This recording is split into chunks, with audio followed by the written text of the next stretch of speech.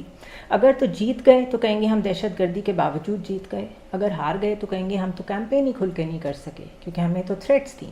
اور تیسرا کام یہ کریں گے کہ یکایک آپ کو بالکل بتا دیں گے صاف کہ جی الیکشنز نہیں ہو سکتے, سیکیورٹی کا بہت ایشو ہے. یہ سب کچھ ہو رہا ہے یہاں پر اس وقت. مشاہد حسین سید جو کہ اسٹیبلشمنٹ کے بہت قریب سمجھے جاتے ہیں اور ان معاملات کو بہت اچھی طرح سمجھتے ہیں, انہوں نے بھی سینٹ میں 2-3 دن سے لگاتار یہ کہنا شروع کیا ہوا ہے. ان کا آج کا جو ان کا ٹویٹ ہے وہ کہتے ہیں ہاتھ جوڑ کے کہتا ہوں خدا را ہوش کے ناخن لیں, ملک کو تباہ نہ کریں اور حقیقی عوامی نمائندہ حکومت بننے دیں. بات یہ ہے کہ ڈینائل میں رہنے سے کچھ نہیں ہوتا. یہ لوگ سیلاب چھپاتے رہے جب تک سارا بلوچستان ڈوب نہیں گیا اور انیویٹیبل نہیں ہو گیا کہ لوگوں کو پتہ تو چل ہی جانا ہے. ان لوگوں نے سیلاب کو بھی چھپایا. آٹے کا بحران اس وقت شدید ہے, لوگ آٹے کے لیے رل رہے ہیں, پیسے لے کے رل رہے ہیں. انہیں آٹا نہیں مل رہا، یہ اس کو بھی چھپا رہے ہیں۔ 9th ریویو ہمارا پینڈنگ ہے جو اکتوبر میں ہونا تھا، لیکن ایک شخص کی کرمنل نیگلیجنس کی وجہ سے وہ اب تک ریویو نہیں ہو سکا۔ اسی طرح UAE سے مہمان آئے آپ کے، درینہ دوست آئے لیکن شکار کر کے چلے گئے اور وہ اسلام آباد تک نہیں آئے۔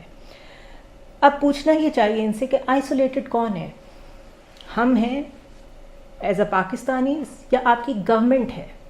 کس نے آئسولیٹ کیا اس وقت پاکستان کو کہ آپ کے وہ دوست ممالک جو یہاں پر شکار کرنے آتے ہیں انہوں نے آپ کی کرٹسی کال کا بھی جواب دینا پسند نہیں کیا؟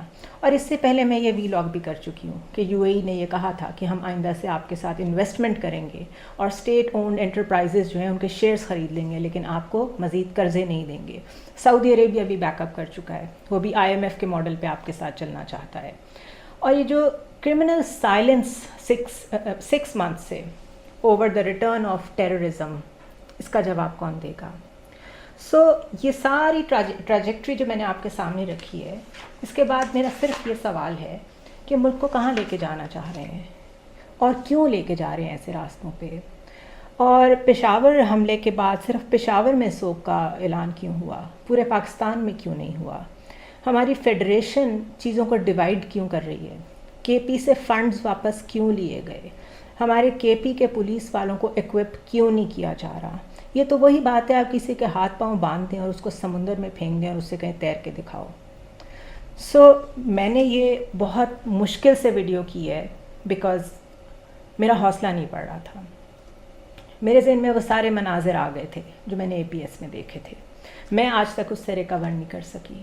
اور دوبارہ سے اس طرح کا واقعہ ہونا، چاہے بچے ہوں چاہے بڑے ہوں، انسانی جان ہوتی ہے۔ سمجھ نہیں آ رہی کس طرح کے واقعات کب تک ہوتے رہیں گے۔ آپ سب کو سوال اٹھانے چاہیے، آپ سب کو اس بارے میں بات کرنی چاہیے کہ چاہے پشاور ہو، چاہے کراچی ہو، چاہے اسلام آباد ہو، یہ جو کچھ ہو رہا ہے یہ پاکستان کے ساتھ ہو رہا ہے۔ اس وقت پاکستان کی عوام کو یونائٹڈ رہنے کی ضرورت ہے۔ پولیٹیشنز کی باتوں میں مت آئیں، ان کی ڈویسونیس میں نہ آئیں۔ کلیم یور سیلف، کلیم کریں کہ یہ ہمارا پاکستان ہے اور یہ ہماری مرضی سے چلے گا۔ بہت سی دعائیں ان لوگوں کے لیے جن کے پیارے ان سے بچھڑ گئے، ان کی زندگی کبھی دوبارہ نارمل نہیں ہو سکے گی، لیکن صرف یہ کہہ سکتی ہوں کہ پلیز پٹ اپ پریشر، اس گورنمنٹ کو بتاتے رہیے کہ ان کی پالیٹکس ہمیں مزید ڈیوائیڈ نہیں کر سکتی۔ سی یو نیکسٹ ٹائم۔